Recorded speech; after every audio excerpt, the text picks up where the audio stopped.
right, welcome back to another episode of our podcast. So my name is David Levine, founder and CEO of HealthTech Solutions, and joining us today is Jennifer. Jennifer, if you'd like to take a moment and introduce yourself. Yeah, hi, I'm Jennifer Urich. I am the owner of a small business called East Valley Feeding Therapy based here in Phoenix, Arizona. All right, well, thank you and welcome. Thank you. I So, want to thank you for having me on. I've really enjoyed listening to all of the guests that you've had, and I've learned so much from them. So thank you. oh, you're welcome, and I'm glad you found those very useful other episodes. So, just real quick, want to introduce today's topic for our audience. Today, we are talking about rethinking operational efficiency, a tech-focused approach to healthcare management. And with that, I'd like to just jump right into our first question related to today's topic. So when it comes to managing a pediatric therapy practice, how do you see technology helping improve operational efficiency, whether it's scheduling, patient documentation, or communications with families and other providers? Well, it's very helpful in being able to immediately reach somebody if I need to. I can share documents with families and communicate very quickly through text even and email, and it doesn't, you don't have that lag time that you would if you didn't have the technology. All right, fantastic. So just want to transition a little bit, talk more about your business so give our audience a more of an understanding and background into what y'all do. So can you share what inspired you to start East Valley Feeding Therapy and how your approach differs from larger therapy organizations or hospital-based programs? Sure. My background was in hospital-based feeding therapy, and I worked on a team at a large children's hospital here for almost 10 years. We would see families and then be able to evaluate them and then work with insurance and see them every single day. It was an intensive program.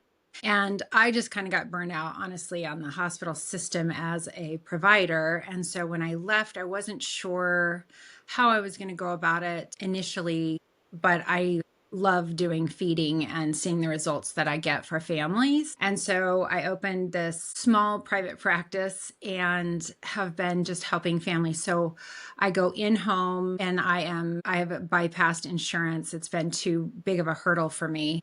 So it's all cash pay, private, out of pocket for families, which requires me to then provide them a super bill at the end of every month so they can submit it for insurance if they want to get reimbursed. And that's kind of how it works. All right.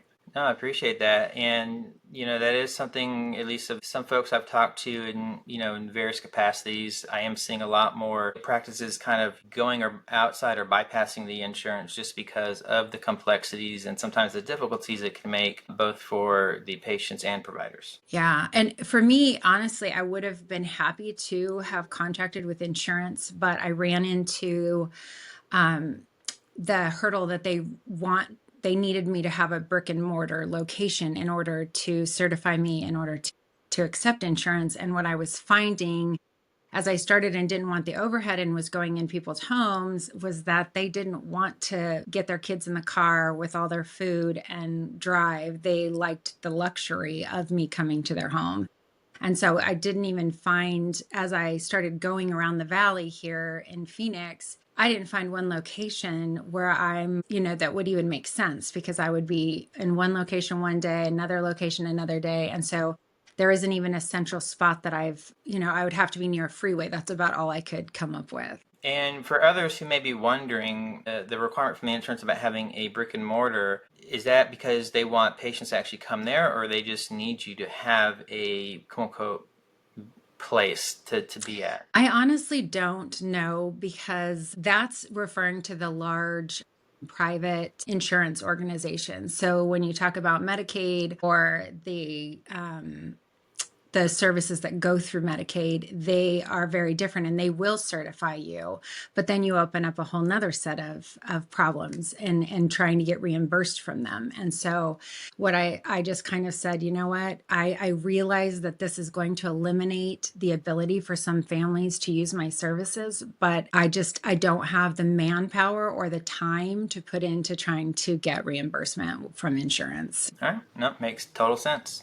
Appreciate the Yeah. insight. All right. And what are some of the biggest challenges you face in running a pediatric feeding therapy practice day to day, especially when balancing client care with administrative responsibilities? You just named it. That's it. Trying to balance all of it. What I do is so extremely personalized. It's every single child that I see has a different food list that they need and a different set of specialty services, basically. And so, I've come up with some of the ways to track it. I've developed, say, for example, a spreadsheet. This took me forever to just do this one spreadsheet, but so if I have a child who only eats 4 or 5 foods, say, what I want to do in every session is I expose them to, say, 9 foods, and then I need to track what they've done with those foods so I can also show families whether we're making progress or not. And so developing just a tool that I could sit down after a session and put in all the foods that we tried, what the child did with those foods, and then have a report that would populate after that. It's just time consuming. And so now that I have the tools, that's taken me hours and hours and hours to develop to have my own system for this very specialized field that I work in, then it's still tedious to sit down and to put in all that information, track my expenses, track my miles, all of the things that have to be put in without an assistant has been quite the challenge. And I've tried to use a little bit of technology, AI, that kind of thing to assist. But really, all I've been able to utilize has been the rewording. I'm not great with sitting down and writing. I'm very used to writing documentation, which is very brief and without details. And so when I want to write a report to send to families, or if I want to do something for marketing, I'll throw it into AI and say, hey, can you make this sound better? And then it shoots it back to me and I'll use it that way. But haven't found any great shortcuts or any one system that I can use. So I've had to really kind of DIY all of it. Okay. And you mentioned you currently don't have an assistant. So is it pretty much just you, or do you have any other team members? It is me. I also do have a space that I rent. It's actually someone's casita in their home, and I use it for a feeding group. So I'll have like 3 or 4, up to 5 kids in that. And when I get into like a need for real help, I am fortunate enough to have a daughter who's willing to volunteer and help me out. Okay. So it's just me. Yeah. All right. And so then, being that it's just yourself, how are you currently managing your collaboration with other healthcare professionals? I know you mentioned some tools, but are there any other specific tools or platforms that help make that coordination easier when needed? Unfortunately, there really isn't. I was very fortunate to get to know the team at the hospital that I worked with. So if I do need a dietitian or I need a gastroenterologist, I have those resources kind of at my fingertips. And so I reach out to them, and I know the systems and how to guide families to kind of reach out when they need those, when it's more than just me that they need. So I would love a platform that had everybody on it where we could be talking to each other. There are some national groups that I'm a part of that you can send emails, but it's so large. If I reach out, if I have a family that needed a feeding therapist in, say, West Virginia, I could put a post on there. But for specific little things that I need locally here, there isn't really a platform that I can utilize for that. Okay. No, I do appreciate the insight. I always find it fascinating what every practice kind of does depending on, where they're at or even their size or capacity. So it's always an interesting point of comparison to kind of see what everyone's doing. Yeah. All right. So kind of transitioning a little bit more, to you and not as much the business side, but what would you say is your favorite part about working with children and families in feeding therapy? And what moments really remind you why you love what you do? Gosh, that's a great question. Honestly, just helping people. It's pediatric feeding difficulties, which now is starting to be a little more well known. There's actually I think it's Housewives of Orange County has kind of brought some of this to public awareness, but a lot of the families really suffer alone and don't have support and aren't well aware that this is a problem. And so going in and just kind of letting them know you're not alone. There's so many people suffering, behind closed doors. I understand, the frustration. A lot of people think, oh, well, this must be the parents' fault because they didn't give their kid broccoli, right? And these families have tried absolutely everything, and it's not to their fault that their child is struggling. And so going in and kind of letting them, sigh a breath of relief that not only do I understand the problem, but I'm here to help. And that's been really rewarding. I mean, I have so many stories of children that have also had such huge successes. And when you see a child go from really eating nothing to eating everything, which can take years, I'm not going to tiptoe around the fact that it's a slow, long process for a lot of families, but it's just priceless, honestly. All right, I appreciate that. Yeah, it is, because hearing you talk about it, it kind of makes me think of what I've seen growing up and, looking at, others I've known or maybe some other distant relatives, who are younger than myself that we're realizing now that maybe they have dealt with some of that because I've known people who, and even I think into like the teenage years, would still be like very picky and only eat certain things. Like it's like it had to be crunchy or whatever, and they wouldn't touch anything else. Yeah. Yeah. Unfortunately, it is very common. It's just, I don't think people realize, unless it's so, so severe that they're eliminating entire food groups, that there is help out there. No, it's definitely good to know. If there is anyone who recognizes themselves or, relative, like you said, there is help and they're not alone, and it's more common than people probably realize. Yeah, exactly. All right.